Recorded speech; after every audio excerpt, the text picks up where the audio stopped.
I am Dr. Ebele Nkomawanko. I was widowed at the age of 28 with 4 children. The first girl, the day the father was buried, she turned 6, and the youngest, the boy, was 6 months. And I had to take up the mantle of fatherhood and motherhood at the same time. For 14 years, I was widowed, but after that, I remarried. I never wanted to get married. I didn't want it again, but I had to because I was convinced that the Lord wanted it. And today, I'm happy I took that step. All of them are graduates now. The 3 girls are married, and they are all working. And I'm a grandmother by the special grace of God.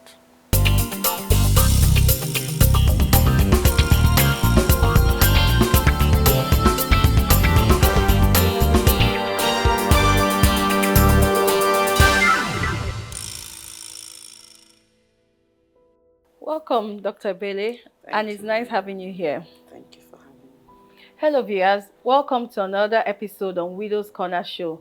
Today is exciting because we're talking about love, we're talking about being remarried, and today we have a PhD holder, a trained psychologist, a certified life coach, an author, currently the consultant with Enel Global Consultant Limited, and above all, a mother of 4 wonderful children and a beautiful wife.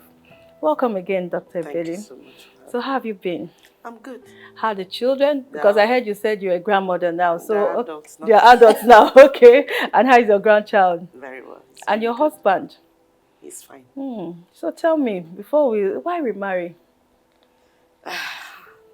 Honestly, I didn't want to remarry Okay. because I didn't have a very good experience when I was widowed. Okay. So I didn't want to get into that web again. So I wanted to focus on the children, train them, and move on with my life. Okay.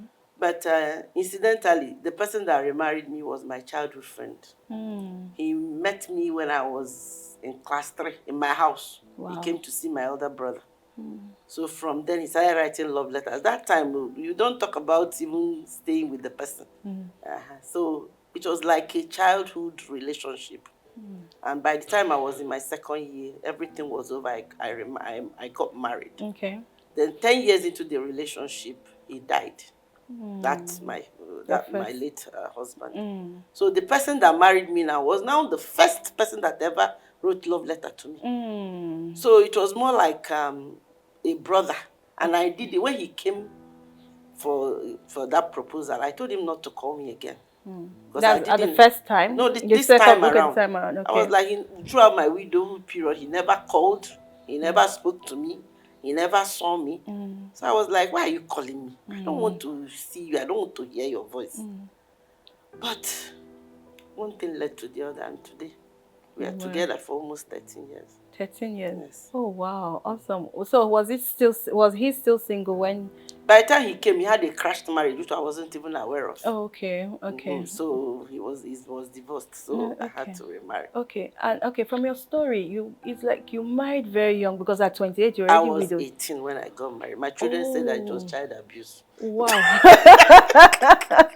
I know, honestly, right? when I was even that 15-ish, men will come because I was always on the big side. Okay. They just felt I was mature. And my parents were saying, this is a small girl. Okay. Leave her. So I had a lot of suitors. And as a young girl, I just said, let me marry. What did I even know that was marriage? So I was married at the age of 18. In fact, I had my first child when I was about 19 plus. Oh, wow. But I lost that one after delivery. Okay. Then I had 4. Wow. So I got married quite early. Okay. Okay, so tell me, how was well, I know it's been long. Could you just maybe in 1 minute tell me how the relationship was with your late husband? Just 1 minute. I mean, it was a 10-year gap. He was 10 years older than myself. Okay. So it was just like it was good, just fair. Okay. In the sense that what did I even know that was marriage? I know.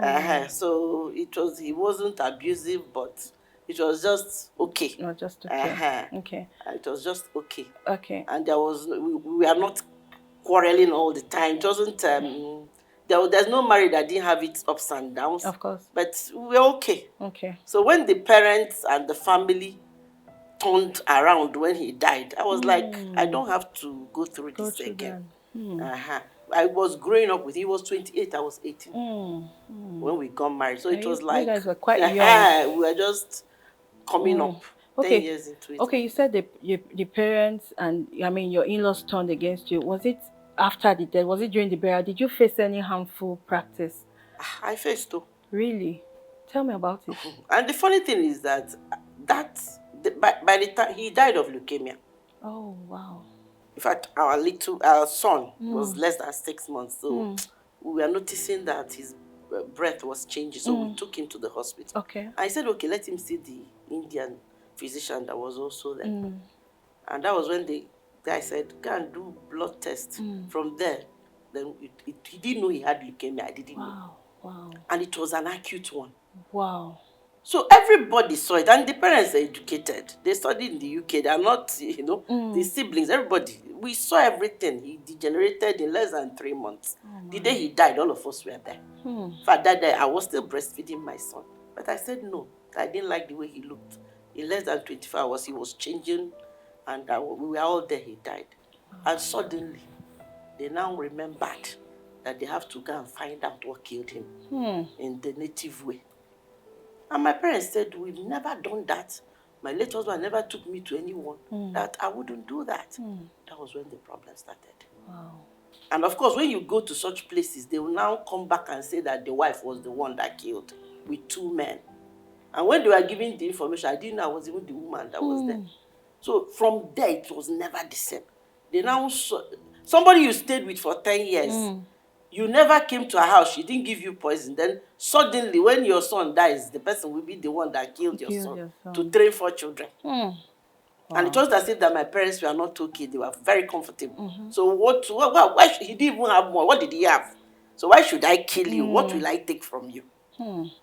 That's always the story we hear when a woman loses her spouse, they turn against her that she's the one that killed the spouse.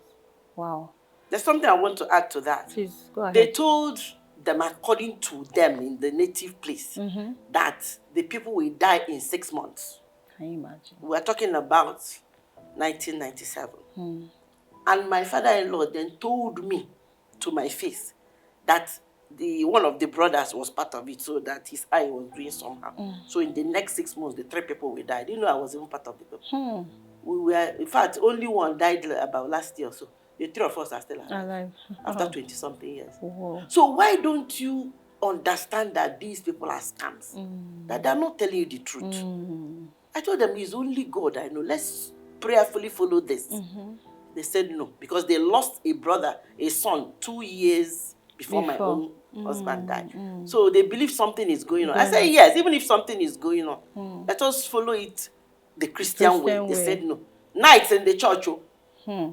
So it can be very destructive, and it will tamper with the relationship. Even the children will notice it. Whenever you come around, they are very uncomfortable. Someday they had to interview him. He didn't know. And they were with their phone recording. They asked him, Grandpa, what did our mommy do? What did we do? You know what he said? Your mom didn't do anything. It's just that when my son died, I felt I could get things from her. Wow. And we tried and tried, but we couldn't. Get things from you as in anything he had, yes. Anything their son had. I see, the property. So they felt it was by being aggressive. But it doesn't work that way. Wow. So it's not a good experience.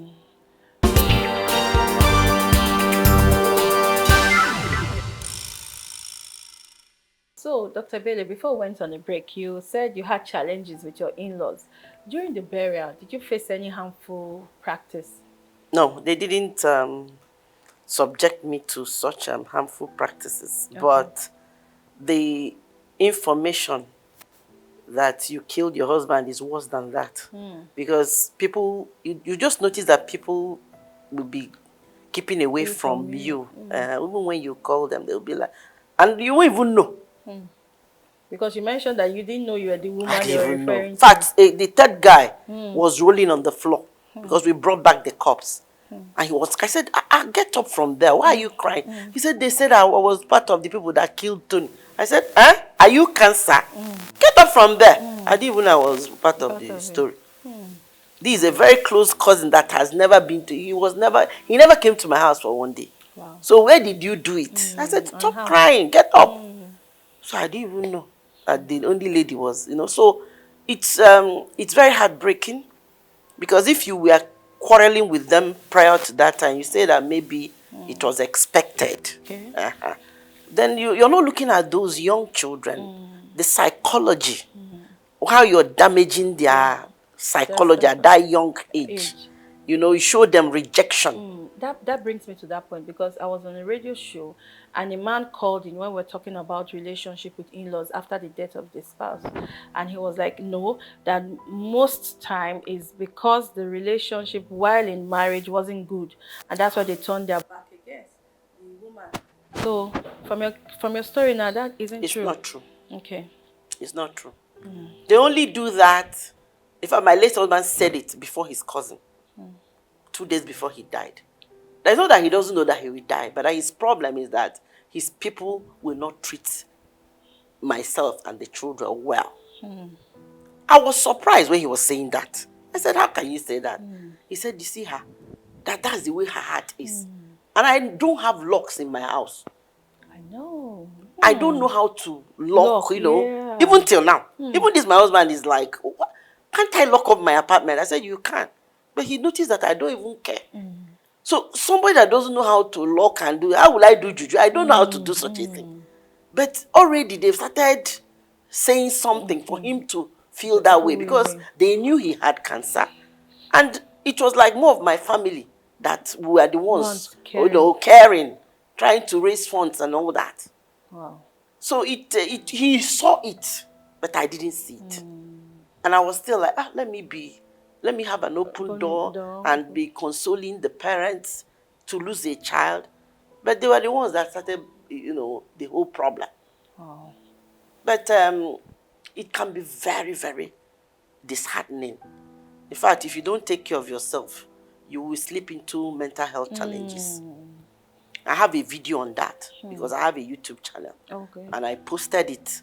And people started, I said, grieve with caution. Because the doctor warned me and said, if you keep looking at these people, you will slip into a mental health challenge. Because I couldn't reconcile the people I knew before and after. So it's not only to tell them, sit on the floor. Cutting hair, it's nothing to me. I can even cut my hair. All those practices. But the worst part of it is that accusation. You dehumanize the person. And even the children. The children. You feel that you're giving them a stigma. But God is so awesome. Somehow, all that they said, none happened. Wow. Interesting. So that brings me to my next question. So, you were widowed for 14 years before you married. So tell me, how did you cope with loneliness? Because I see you're a PhD holder, a trained psychologist. Was it your coping mechanism? It was, though. Oh, I see. In fact, my late husband was the one that made sure I got the PhD form. Okay. At the Enugu campus. Okay. When he died, the admission came. So my parents said, you must do it. And my parents supported me. Okay. So it was, how much was my salary as a lecturer that you'd be studying with 4 children? So my family, they were very supportive. Okay. So I had to just embark on that. Okay. And I had no social life. Even till now, it's just this, my husband that is making me, I focused on my children and education. So some of my lecturers were not even PhD holders by the time I got my PhD. Oh, wow. So it was 2003. So my lecturers were now challenged. They said, we taught you, now you have PhD. So I was doing my certifications and I didn't even have time. I just focused on the children. And I was monitoring them. And improving yourself as well. So that helped me. Then another thing, my church. My program, and Catholic, I will go for my morning mass. I will do what I need to do. So my life was just home, church, work, and school. I will lecture in the morning hours, sometimes in the evening. PG students were like for the lecturers, we are not more than, we are about 3 or 4. Okay. So in the evening, I'll go for lectures. Okay. And it kept me busy. And I was adjunct lecturer in some universities around, in states around. So I was very busy. Okay. So it really helped me. So that helped you cope with Yes, the loneliness. yeah. Okay, now you are currently remarried and happily remarried, I must add, because you're looking so beautiful and well relaxed. So, how did you balance it, from your late relationship and now your present? I mean, how did you fuse it together? I mean, were you scared, going into this new marriage, and how are you coping with it? Because there's also a myth, like there's a myth that widows that get remarried, you betray the deceased husband's memory. I mean, how true is it? So these people helped me to slip into this one very well. Oh. There's the way you treat somebody. The person will forget. Even this, my husband said that if they treated me well, that I won't agree. So there's a way you will keep showing somebody that you don't want the person and the children. By the time this one came and I was convinced that God wanted me to remarry, I just put a halt to all that they were saying. And I stopped paying attention to them. So it was a good coping mechanism. So today, if I have issues with my husband, I talk about it. And he knows everything. Okay. The funny thing is that he even got the information more than I even, because I never had any chat with him when I was widowed. There was no relationship, nothing. Okay. But I didn't know he knew all that happened. So by the time, he knew. So by the time he was coming, I was like, I don't even want to get involved. He said, I know everything. And the mom was aware too. So the mom was the one that called me and told me, do you want me to come to Lagos? Coincidentally, the younger sister was also my schoolmate. So the mom knew me then. Okay. She said, do you want me to come to Lagos to beg you to marry us, please? That was when I knew they were serious. And it was like a confirmation that to me. Then they went to see my parents and all that. My parents said, they didn't know that for a mother, because the father is late, for a mother to come and say, please, we want your daughter. And these children will be under our care till they're old enough to go back. And just know that I will take care of them. I'm the one coming to marry your daughter. Wow. When she said that, my parents were weak. Because you had 4 children. Yes. So to me, how can a mother say that? It was a huge confirmation.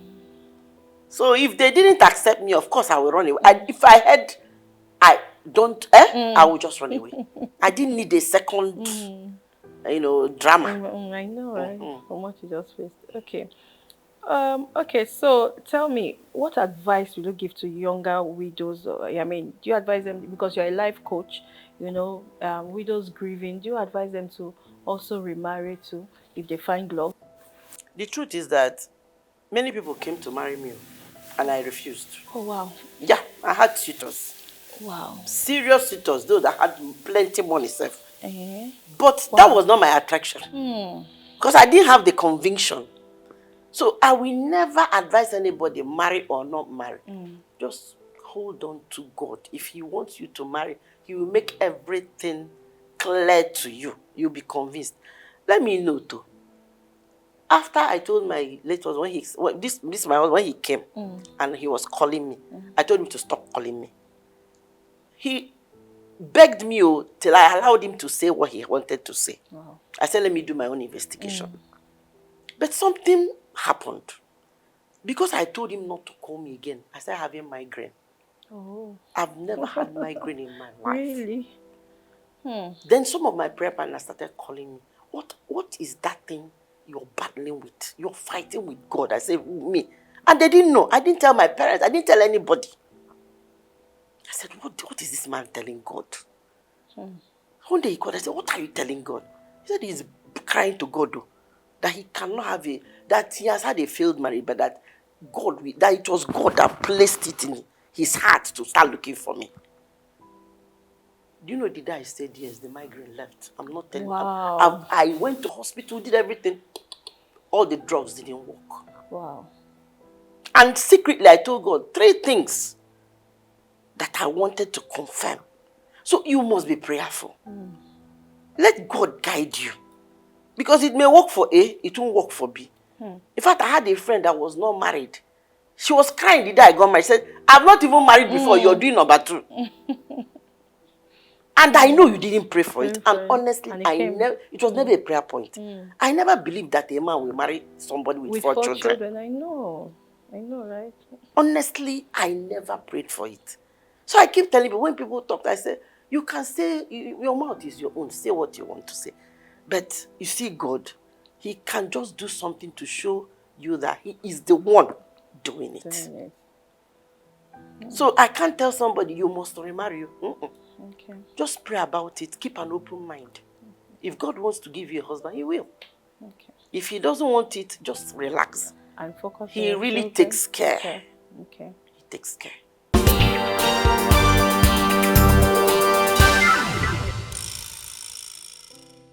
And now we are back. So tell me, Dr. Bailey, so you found love again.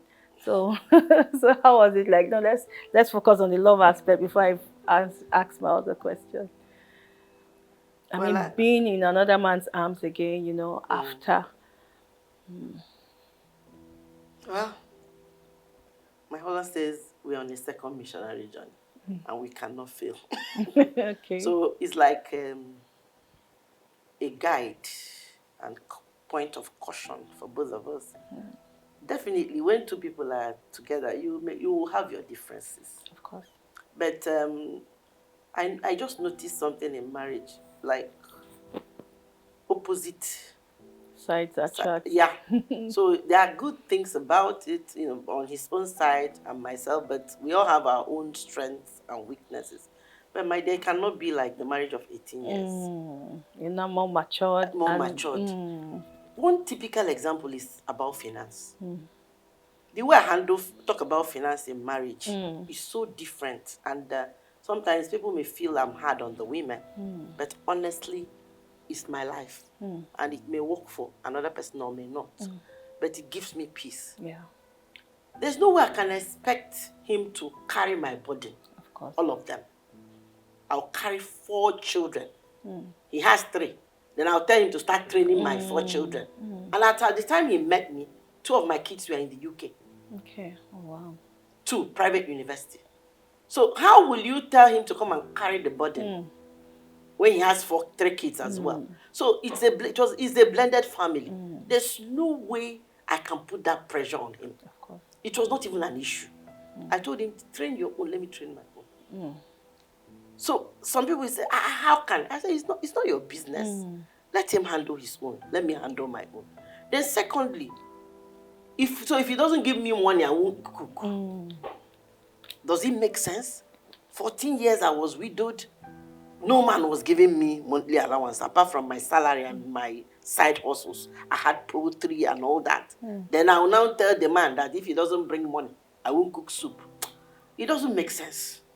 So these are areas that when you know the gray areas and you handle them, you're matured people. You relax. This life is too short to spend on always fighting. We have our down moments, yes, but we'll always try to make up for it. Okay. So these are, because of the experience, when I was 18 and in my 20s, I'll tell you, if you want to eat fresh soup, keep money there. But I can't say that now. So maturity has a lot. Age, I'm over 50. Age has a lot to do with, your exposure. You have to make your marriage work. You work on it. Awesome. Thank you so much, Dr. Ebele. Then before we go again, so when you were going into your second marriage, did you have this post traumatic stress disorder, as you psychologists call it? Were you afraid? No, I wasn't. Okay. I wasn't. Okay. Like I told you, because of the behavior and what the character they put up in that my former marriage and the way they treated the kids and it helped me to slip into this in a relaxed mood. Okay. Nobody wants to go to where they are rejected. So, and my husband, he was aware of everything. Okay. So he actually worked on the children as well. Okay. If you don't speak to them and show them that love, they will tell me not to go. So they were also there was this understanding. Okay. And in my home it was very peaceful when they were in the house. Okay. Even if they have their challenges, sometimes naturally but there was always this middle ground. Okay. Respect each other. There was respect for everybody. Okay. Not now that everybody has left. Okay. Okay. So it was a good relationship. Yes. He had a good relationship with your Yes. kids. Yes. Okay, that's fine. So I see that you're an author and you brought your books here. So and I mean you would like to share with us. Yes. Can we see them, please? Okay, this The Real Widow's Joy. It's more of my story Okay. and not that of others. So The Real Widow's Joy, I captured the experiences of other widows as well, Okay. and even the coping mechanism you mentioned Okay. here. Okay. Then about marriage, I have something on the spouse. It's a handbook on marriage. Okay. The perspective, like I mentioned, the way I handle issues of marriage is quite different, because I don't expect the man to take care of everything. Okay. If he didn't do it for 14 years, I should be able to handle things that I can do to support. We are supposed to be helpmates, not if the man doesn't bring it, then nothing will happen. No. So I have that. Then I also have something on parenting. It captured the transition from being a single parent. Okay. In fact, I started from my late husband's, Okay. time when I was with him and the children. The children. Before I was widowed, then now that I'm married. I talked about blended family in parenting here. Okay. It may interest you to know that I'm a cancer survivor. Oh wow. I know you're not aware. Oh wow. I was diagnosed with breast cancer 2021. Wow. So this is the story. Oh, But I'm thank cancer free God. now. Oh, awesome. Yeah. Praise God. I know you're not aware of that Oh, one, so let me wow. mention it. So that captured it. Then it was when I now got very close to God. I've always, but this one, there's another dimension to it, that personal intimacy, that I came up with this when I went to Canada for my first grandson's Your mugo. mugo. So the Lord told me to write about, are you tired? If you're tired of life, you're tired of everything, just come close to him. I have this. Okay. And it was after this I went through the breast cancer journey. But I'm okay now. Awesome. Wow, your life is really an amazing one, a testimony. Oh wow, and also an encouragement to others. Yes. So how do we get your books? Well, I have phone number that you can use to get it. I'll send all the details to you. Okay. Yeah. So the people that manage it, Okay. they do that. Okay. Online, we tried to get them online, and people were not getting it as. Okay. So I now have somebody that manages it. Okay. Okay. That's I'll fine. give you the details Okay. after the program. Okay, no problem. That's fine. So thank you, Dr. Ebele. Thank you. It's been awesome having you around, and thank you for taking out your time from your busy schedule. So thank you so much. Thank you for having me. We appreciate you. Thank you so much. And so viewers, we learn one or two things. For young widows out there, don't be scared to go into another relationship. We heard from Dr. Ebele, but as long as you pray and you are convinced, before you go into, you don't necessarily have to rush into the second marriage. You stay put, take care of your children, and if it's God's will, why not? Then another thing we learned again concerning women, being financially independent is it is very important, because I have a widows ministry too, and we come across. Yeah, you mentioned you have a foundation, right? It's over 20 years. Over 20. Please, can we just briefly talk to Gracia me? Widows Foundation. Okay. I started the foundation in the year 2000, Okay. after the demise of my late husband. Okay. And it's a platform. We train the widows. Some we tell them to go back to school and sponsor them. Okay. Then even their children. Okay. But every month they have a prayer meeting. Awesome. It's down at Enugu State. Okay. So they do it every month. Every month. Sometimes they go to some churches, and also we set up some Okay. widows groups in different churches, Churches, and they awesome. take off from there. Okay. Because when they come together, it will be like it's a support It's group. a support group. Oh, So you come and tell absolutely. your story. Absolutely. Because when you are with like minds, how did you survive? Then when you get that information, you apply it. It works. Especially when you're in that prayerful environment and you pray together. So every month they meet. Okay. They have a meeting. They have a prayer meeting. Okay. So it's over 20 years, and they Okay. are really doing well. Okay. Okay. Wow, awesome. As you can see, viewers, she didn't allow her situation put her on the ground. She went to school, she furthered education, became a PhD holder, certified coach, and all that. And also, back to what I was saying, it's important for every woman to be financially independent, because we deal with widows and we see their stories of the ones that were not financially independent before their spouses, died, and they are thrown into trauma, they're thrown into confusion, after that. So I encourage every woman out there, be financially independent. So thank you for staying put for another. We'll look forward to having you for another episode. Thank you and God bless. God bless you too. Thank you for having me.